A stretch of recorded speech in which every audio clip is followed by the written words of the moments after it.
Carlton's Travel Adventures. Go get your passport.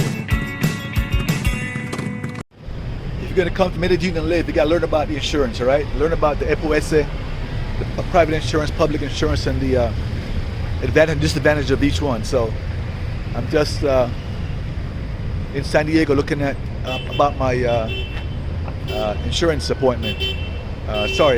Doctor's appointment. I'll tell you more about it when I get to somewhere where it's not as much noise, all right? Carlton with Carlton's Travel Adventures, another beautiful rainy day in Medellin. Check this out, it is raining. Raining all day. It's been a rainy season, you know? It's not rainy season. Rainy season is normally October, November, going into December. But this year it started early. But as you know from the US, rain everywhere. Rain everywhere, man. It's bad. Sorry, man. I don't know what the deal is. Global warming? I don't know. So let's talk. I just got in from one of my SORA health or doctor's appointment, rather. And I want to talk about it a little bit. One of the main reasons most of us move here is because of the cheaper health insurance, right? US will bankrupt you when it comes to health insurance. It won't change either. They're going to rip you off. They'll bankrupt you. You know all the horror stories. Now for you guys that haven't watched my earlier videos, a lot of new subscribers coming in, I talked about health insurance a lot of times when I first got here. And when I quit my job in the US 3 years ago, I had to pay COBRA, right? COBRA is where you pick up the entire health insurance yourself. We work for a company picks up, you know, a certain portion, you pay for a certain portion. So I was paying $585 a month, US, for my health insurance. Steep, $585 a month. So when I got here, I paid that for like 5 months. Then I found out and did some research and took the private policy here, SORA private policy, and it was like $183. Still steep, but a lot better than $580. I got paid like $183 a month, right? Some videos out there about it. And then, but you know, you have to take the public policy also. It's required. People don't realize that. A couple of guys are here not taking the government policy, you know.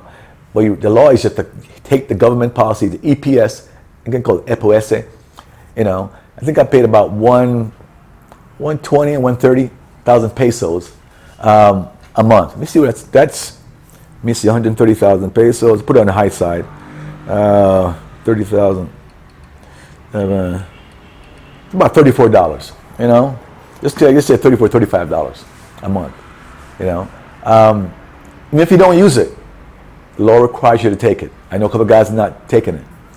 And what they're missing out on, when you go for your renewal of your visa, they check to see if you've been paying it. And, you know, so I was paying the private policy, which is $183, plus the government policy, $30-something a month, which you're required to have. Still a lot cheaper than $580 something, right? But after I turned 60, a year later, they bumped the private policy to $225. There are a couple of ages where they really bumped it up, right? I think right now probably you can't even get it at a certain age. If you didn't keep it all the time, you probably can't get in it right now. But the SORA policy was a great policy, great policy. I did a colonoscopy and the copay was like $10. All the x-rays are free. I mean, everything is really, really, eye exam in there, dental work in there for like $3 US. It was great policy, great policy. However, when I hit 60, went up to 225, I said, you know what? Let me do the math. I'm in pretty good health. Let me try going self-insured and just use the government policy. Look at my other videos, right? So I do the math and said, okay, if I'm pretty healthy, I don't use the insurance at all, just have a government policy, something real serious, how much would I save?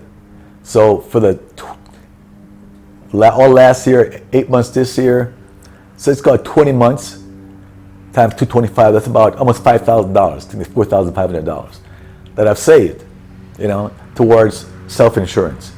Follow me? So if you're not really sick, think about doing that, okay?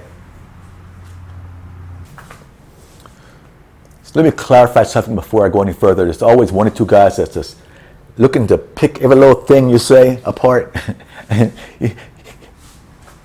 I went to Sura. I had Sura private insurance, right? Like I told you, I dropped it. I only had the government insurance. Government insurance is also written through private companies like Sura. My government insurance is with Sura. You know, so yeah, if Sura had private policies, Sura writes the government policy also. So I still have Sura, but only the government policy, the EPOS, but it's still with Sura. You have other companies you can write the government policies through, okay?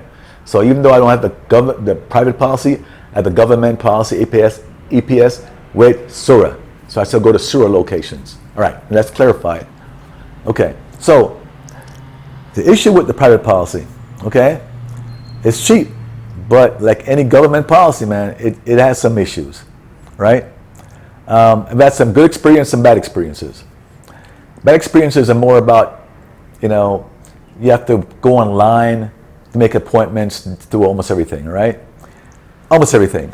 If you go to certain locations, let me tell you an example.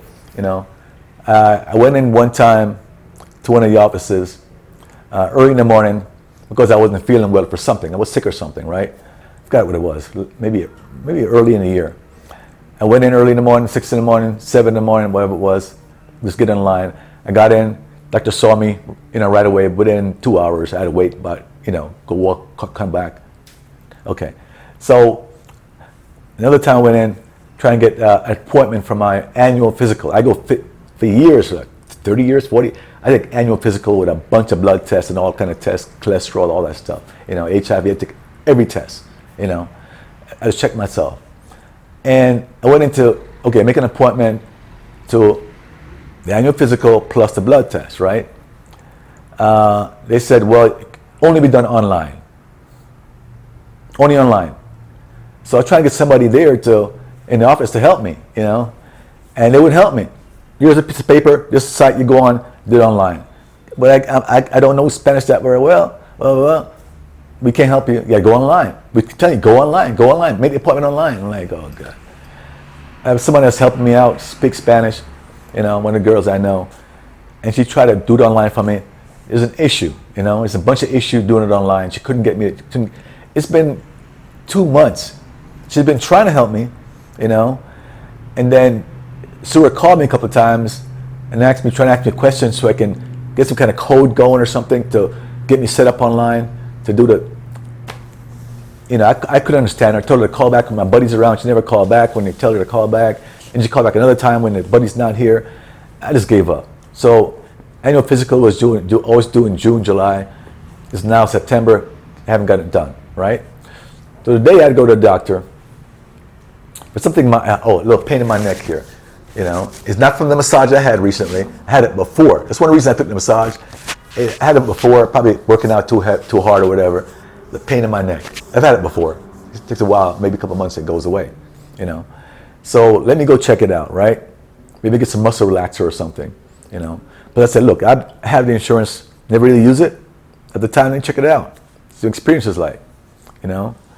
I go in this morning. They got about 8 o'clock, and went to the you know, wait in line, check yourself in, wait in line. They called me up after about 15 minutes, which wasn't bad. Lady behind the desk, I'm waiting myself to think. She said, "God, go online, do it. Go online, do it." I told her, waiting for what do you call it, an exam, annual exam, but I can't do it online. She said, "No, I'll help you do it." I'm like, holy snap, she's gonna help me do it. Nice. Went to the same office before. A couple of ladies there said, go online. This is the piece of slip. This is the website. Go online. This lady, nice. I spoke to her best I could. Then I put it in my traductor, translator, showed it to her. She said, no, I'll help you do it. You know. I said, plus, you know, I got my high blood pressure a little bit recently. I've been able to go to the gym the last 2 weeks because of my neck. My blood pressure's a little high. Got a little headache. I think it is, but I'm not sure. It could be something else. It could be related to the neck. Give me a headache. That's possible, you know. Just said, no, we'll get you set up. She said, I'll do the appointment for the blood test and for the pressure, today about 1 o'clock, come back to the office, and I make another appointment for you tomorrow to go to the annual physical. I'm going, damn, that's nice. She said, no, I'll help you. I'll put it in. I'll do it for you. I went there before, a few months ago, they refused to do it. They said, no, go online, go online, go online. I just gave up online. So, depends on your experience, right? And the person you talk to. Have some luck today. A couple of months ago, I had to get an x-ray, you know, and I had to go online to put an appointment for the x-ray, and then you had to wait, all this stuff, and I said, forget about it. I found a lab downtown, x-rays was about $25, just got the x-ray. Then I had to go to a specialist, you know, and I said, I can wait again, go online, wait again, and go for the government policy, which is going to be real cheap, probably cost me, on average, about $3 for an appointment. Sorry, 3,000 pesos, less than $1. Really. That's what I paid. Today I paid 3,200 pesos for the appointment. Less than $1, okay? Which is cool. So I had to go to specialists. So I had to wait again. They told me I can wait and go in the system and get an appointment for the specialist, or I can go to do it myself, go pay for a private specialist, you know. So I went to one of the best hospitals in Colombia, you know. It's Pablo Turin Uribe Hospital in Robledo, okay? I paid $200,000 for the specialist for just for an appointment to see him in his office. It was $200,000. Let me see how much is that again. So $53, which is cheap for here. Probably a gringo price, I know, because they have an entire international department in the hospital. Beautiful hospital, by the way. Look at some videos on it. Look like any hospital in Los Angeles or, you know, or New York. Beautiful private hospital. Private hospital. So I paid $53 for the office visit for a specialist. I just paid it. My health is the most important thing for me. What the hell, $50? I paid it, you know? So that's the deal. If you want the quick service, I figure that's part of being self-insured. If I was with Sura Private, paying $225 a month, you know, I figure, what the hell? Now I'm saving all that money. When something comes up, I can pay for it this way. That's the way that's my logic, okay? Now back to today. So she made an appointment, come back at 1 o'clock. Come back at 1 o'clock, check me out, check your pressure. When I work out a lot, you know, in the gym, and part of it is staying healthy, keeping the pressure down. Some guys take a bunch of medication for the pressure. I've learned a long time ago, my body is, if I work out a lot, cardio, keeps my pressure down, okay? So that's the deal. So the pressure's a little high. I said, yeah, I've been working out I went to the States, come back, and working on law.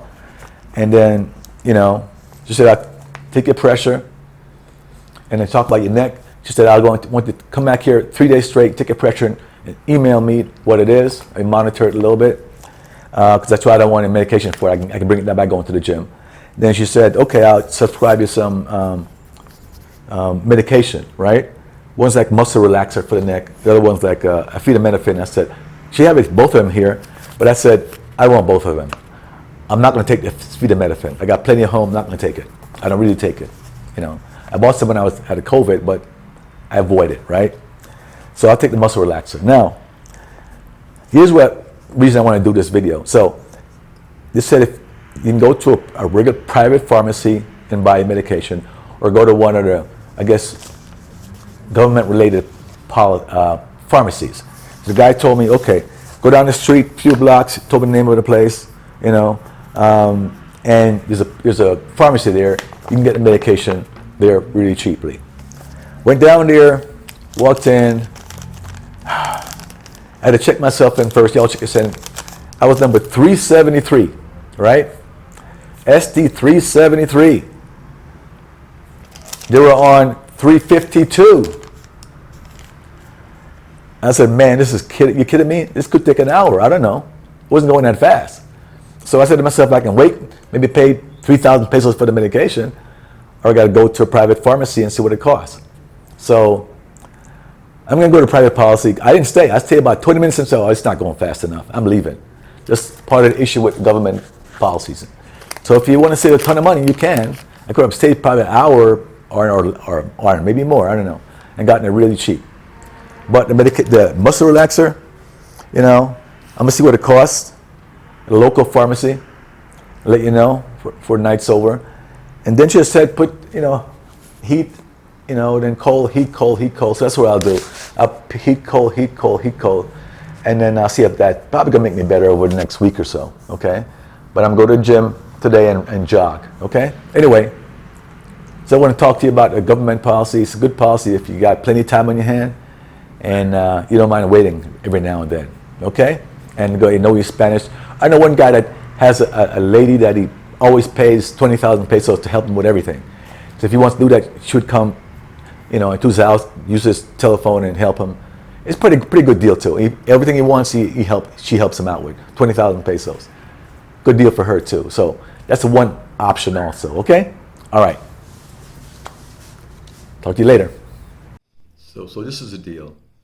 I took the prescription, the local pharmacy for the muscle relaxers. She gave me muscle relaxers plus painkillers, acetaminophen. I don't take acetaminophen. Mess my stomach up. Muscle relaxer will do it too if it's too strong. But I figured that their prescription says, I think it says 20 pills. Yeah, 20 pills, right? And the guy gave me, I guess the box has 40 pills in it. How much is it? It says something like 13,000 pesos, which is almost nothing, So I told him, just give me 10. He said, it says 20 on it. I said, you gave me 40. I says 20. It says 20, but if I take the first, 5 days, 10, and I don't, and it's giving me messed up my stomach, I won't take the rest of them. So I always end up throwing out muscle relaxers. I always throw them out, or it's just they mess my stomach up. So I took 10. It was like 4,000 pesos, $1 something. I'm not sure how much you would save going to the government store. I had to wait an hour, 2 hours to get medicine there. I wonder if it's free there. I don't know if it's free there or not. I really don't know. If you guys know, let me know if you know. If when you go to those special government stores or FOS stores, sewers, if it's free or you pay something real small. Because if I'm paying like 4,000 pesos for 10 muscle relaxers, I wasn't going to wait an hour and a half, to save $1 or $2. Wasn't worth it. Well, I hope it's the right thing the guy gave me here. But I'm going to try them. And I feel better tomorrow. My stomach's still turned up today. So I'm going to try tomorrow and see if they really work. All right. But obviously, medication is cheap here, real cheap.